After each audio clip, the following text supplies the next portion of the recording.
There are several ways to save income tax on property in India, some of which are: home loan. You can claim tax deductions on the interest paid towards your home loan under Section 24B of the Income Tax Act.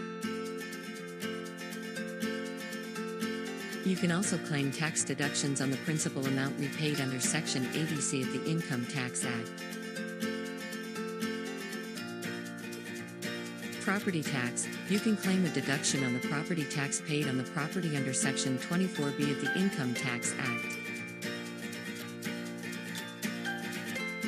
Capital gains. If you sell your property, you can save tax on the capital gains by reinvesting the sale proceeds in another property under Section 54 of the Income Tax Act. Joint ownership. If you own the property jointly with a spouse or family member, you can share the tax liability and save on taxes. Renting the property. If you rent out your property, you can claim a deduction on the rental income received under Section 24 of the Income Tax Act.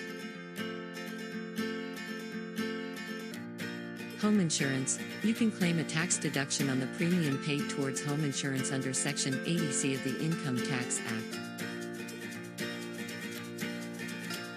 It is important to note that the tax-saving options may vary based on the type of property ownership, rental income, and other factors. Therefore, it is recommended to consult a tax advisor to understand the best tax-saving strategies for your specific situation.